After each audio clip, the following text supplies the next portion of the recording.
Now we are going to discuss about various minerals required through diet for our life.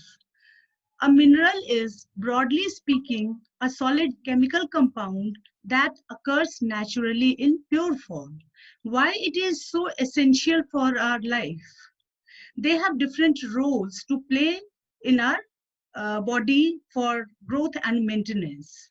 One of the key tasks of major minerals is to maintain the proper balance of water in the body, and sodium, chloride, and potassium take the lead in doing this.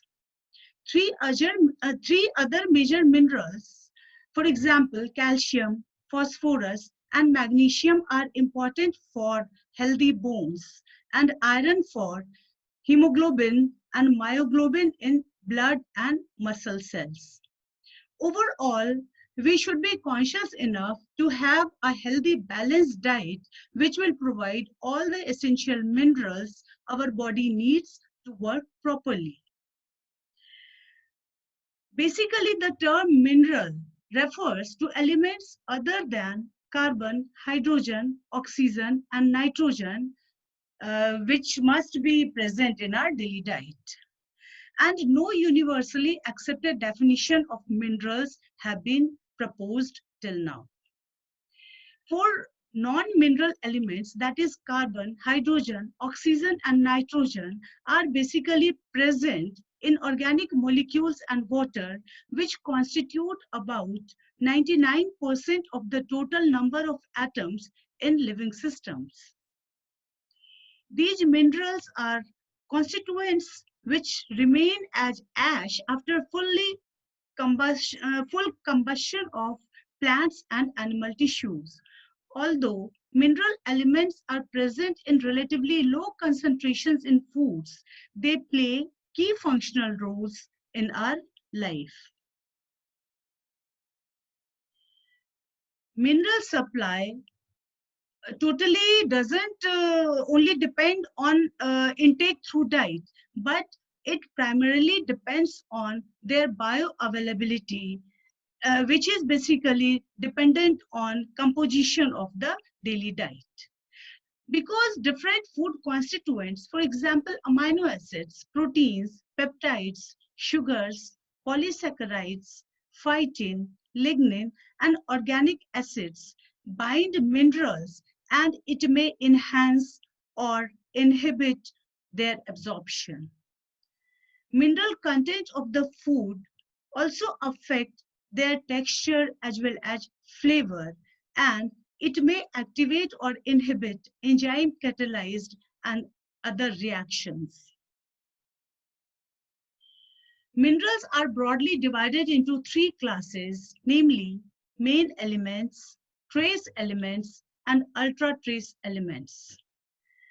Main elements shouldn't be consumed less than 50 mg per day. This is its basic dietary requirement. It must be consumed at the level that is more than 50 milligram per day.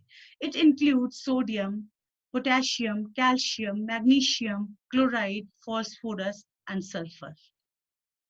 Trace elements, though it should be taken in lesser amount comparatively, but it is also very important for our life. It includes iron, iodine, fluoride, zinc, selenium, copper, manganese, chromium, molybdenum, cobalt, and nickel.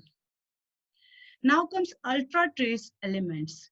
This is required in very minute amount, but it is also very vital for our life, just like main elements and trace elements. It includes aluminium, arsenic, barium, bismuth, boron, bromine, cadmium, cesium, mercury, lithium, lead, silicon, strontium, tungsten, etc.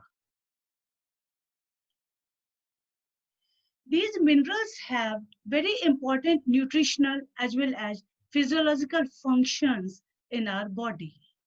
Now we will discuss about different elements one by one. First of all, let us see about sodium. Sodium is absorbed very rapidly and it is part of our daily diet, that is sodium chloride, or also known as salt. It activates some enzymes such as amylases, and excessive intake of sodium may lead to hypertension. So to protect life or save life from such type of problems, human beings should consume low intake of sodium, which may be based on a non-salty diet or by using diet salt, that is common salt substitutes. In case of sodium chloride, one can take potassium chloride. Now comes potassium. It regulates osmotic pressure within the cell and is involved in cell membrane transport. In case of deficiency of potassium, it results, it is not good because it will hamper osmotic pressure within the cell, and cell membrane transport will also be disturbed. If potassium deficient foods like white bread, lot of fat or oil is being consumed and normal amount of potassium is not consumed in daily diet, it may lead to deficiency. Important source to supply potassium is potatoes and molasses. Magnesium. It is constituent and activator of many enzymes and associated with conversion of energy-rich phosphate compounds. Magnesium also acts as stabilizer of plasma membranes, intracellular membranes, and nucleic acids. Calcium. You know, it is very important for our life, as it is a part of skeleton and in some body tissues. Calcium controls essential processes like muscle contraction, especially of heart, blood clotting, activity of brain cells, and cell growth. Main source of calcium is milk and milk products, followed at a considerable distance by fruit and vegetables, cereal products, meats, fish, and eggs.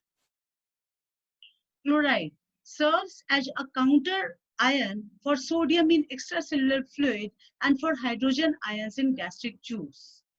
Its absorption is very rapid, and simultaneously its excretion in the urine is also very rapid. Phosphorus is also an essential nutrient. Phosphorus in the form of phosphate, free or bound as an ester or present as an anhydride, plays an important role in various metabolism in the body. Now we will discuss about various trace elements. First and most important trace element is iron, which is an essential ingredient of daily diet. It is present in the hemoglobin and myoglobin pigments of blood and muscle tissues respectively. It is present in a number of enzymes, for example, peroxidase, catalase, hydroxylase, and flavin enzymes. Two food processing problems arising from iron fortification includes increased probability of oxidation of fats or oils of the food, and when used in wheat flour, it results in decreased baking quality. So, iron is an undesirable element in food processing.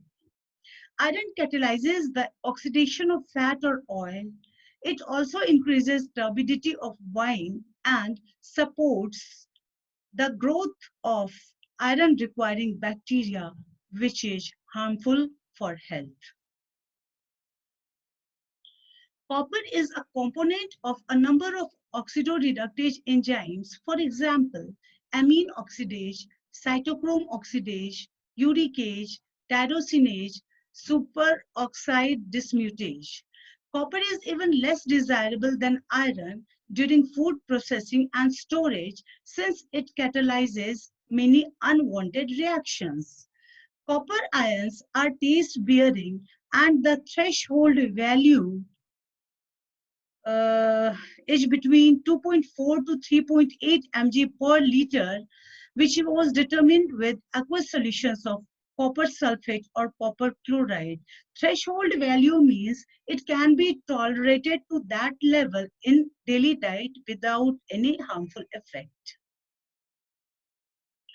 Zinc is a component of a number of enzymes, for example, alcohol dehydrogenase, lactate dehydrogenase, malate dehydrogenase, glutamate dehydrogenase, carboxypeptidase A and B, and carbonic anhydrase. Other enzymes, for example, dipeptidase, alkaline phosphatase, lecithinase, and enolase are activated by zinc and by some other divalent metal ions also. Zinc deficiency in animals causes serious disorders, while high zinc intake by humans is also toxic. So, balanced amount of zinc must be consumed with daily diet. Manganese is the metal activator for pyruvate carboxylase. Like some other divalent metal ions, it activates various enzymes such as arginase, aminopeptidase, alkaline phosphatase, lecithinase, or enolase. Manganese, most important thing or most important character of this element is that even if it is consumed in higher amounts, it is it is relatively non-toxic. Cobalt. It is very important part of cyanocobalamin, that is vitamin B12. So it is an essential part of diet which must be supplied regularly. And its requirement is met by normal nutrition. Chromium is very important in the utilization of glucose. It activates the enzyme phosphoglucomutase and increases the activity of insulin. So its deficiency causes a decrease in glucose tolerance. Selenium content of diet varies depending upon selenium content of the soil of that particular region. It is very important antioxidant and can enhance tocopherol activity. The enzyme glutathione peroxidase contains selenium. Molybdenum is a component of aldehyde oxidase and xanthine oxidase, the bacterial nitrate reductase involved in meat curing and pickling processes also contains molybdenum. Nickel is an activator of a number of enzymes, for example, alkaline phosphatase and oxaloacetate decarboxylase, which can also be activated by other divalent metal ions. It also enhances activity of insulin hormone. Fluorine. The addition to drinking water of 0.5 to 1.5 ppm of fluorine in the form of sodium fluoride inhibits tooth decay. Its beneficial effect appears in retarding solubilization of tooth enamel and inhibiting the enzymes involved in development of caries. Toxic effects of fluorine appear at a level of 2 ppm. So, beneficial effects of fluoridating drinking water are disputed by some, and it is a controversial topic of mineral nutrition. Iodine is mostly absorbed as iodide. It is utilized in the thyroid gland for biosynthesis of the hormone thyroxine, also known as tetraiodothyronine, and its less iodized form, that is triiodothyronine. Deficiency of iodine results in enlargement of the thyroid gland, also known as iodine deficiency induced goiter. Most of the foods contain very little amount of iodine. Its good sources include milk, eggs, and above all, seafoods are rich sources of iodine. Drinking water contributes very little amount of this iodine to our body. To avoid diseases caused by low iodine supply, iodization of common salt is done, in which potassium iodate with 100 microgram iodine is added to 1 to 10 gram of sodium chloride. Higher amounts of iodine has been found to be toxic. Now let us see about ultra trace elements, which are required in very little amount, but they are also very essential for our normal life. Tin is the natural, its natural level in food is very low. It can be increased in foods which have been canned in tin plate cans. Very acidic foods can often dissolve substantial amount of tin. Thus, the concentration of tin in pineapple and grapefruit juice transported in poorly tin-plated cans have been observed to contain 2 grams per liter. The tin content of foods in tin plate cans is generally below 50 mg per kg, and it should never exceed 250 mg per kg of the product. Aluminium is absorbed in only negligible amounts by the gastrointestinal tract, and its net connection and its largest portion is eliminated in feces. Even milk doesn't contain uh, even little amount of aluminium. Boron seems to be an essential nutrient. It promotes bone formation by interaction with calcium, magnesium, and vitamin D. Boron is involved in the hydroxylation of steroids, for example, in the synthesis of testosterone, and its important sources include wine and water. Silicon are rapidly absorbed as soluble silicic acid, and it is found in most of the cereal products. Silicon has an important biological role as it promotes growth. And toxicity of silicic acid is apparent only at concentrations more than or equivalent to 100 mg per kg. Main source of arsenic is fish. Its metabolic role is yet not understood. It appears to be involved in the metabolism of methionine amino acid. Choline can be replaced by arsenocholine in some of its functions. Now in this table,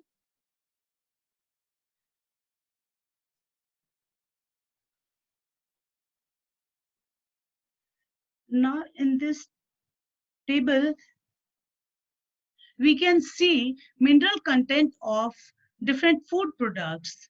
For example, in eggs, chicken egg yolk supplies enormous amount of potassium and calcium and phosphorus, whereas chicken egg white is important source of sodium and potassium. Among cereals, wheat germ is very rich source of potassium as well as phosphorus, and corn flakes supply enormous amount of sodium. Corn white is also rich source of potassium, whereas unpolished rice supply lots of potassium and phosphorus. Among fruits, apple is good source of potassium. Orange also supplies good amount of potassium. Similarly, strawberry is good source of potassium as well as iron. Grapefruits is good source of potassium, and plum is very rich source of potassium as well as phosphorus. Among different vegetables, green peas supplies lot of potassium. Mushrooms are good source of potassium as well as phosphorus. Potatoes are rich source of potassium. Carrots are rich source of potassium as well as phosphorus, and tomatoes supply lots of potassium as well as phosphorus. Now, in this table, we will see nutritional and functional roles of minerals and mineral salts or complexes in different foods. Aluminium is important nutrient for our day-to-day life, and it acts as a leavening agent and texture modifier in different food products. Bromine, which is found in brominated flour, improves baking quality of the wheat flour. Calcium is very important for our daily life because its deficiency leads to osteoporosis and even osteomalacia in later life. It acts as texture modifier in different foods.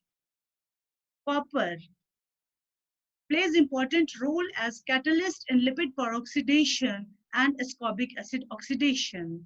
Iodine, as we have already discussed that its deficiency causes goiter, it improves baking quality of wheat flour. Iron deficiency leads to anemia, and it catalyzes lipid peroxidation in foods. Magnesium.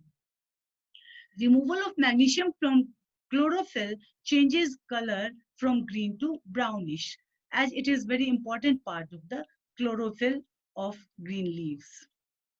Manganese acts as cofactor in enzymes like pyruvate carboxylase and superoxide dismutase. Nickel is widely used catalyst for hydrogenation of vegetable oils. Phosphates are used as acidulant in soft drinks. It also acts as a leavening acid. It helps in retention of moisture in meats. Phosphates are used for the emulsification of processed cheeses and meats. Potassium in the form of potassium chloride may be used as a salt substitute. Selenium is important as a cofactor of glutathione peroxidase. Sodium is used as flavor modifier of the foods. It is also used as natural preservative. Many sodium salts are used as leavening agents. Sulfur is present in methionine and cysteine, essential amino acids. Sulfur dioxide and sulfides inhibit both enzymatic and non-enzymatic browning. It also controls microbial growth. Zinc, in the form of zinc oxide, is used in the lining of cans for proteinaceous foods to lessen formation of black ferrous sulfate during heating. Zinc can be added to green beans to help stabilize the color during canning. That's all about minerals in foods. Thank you. Thank you very much.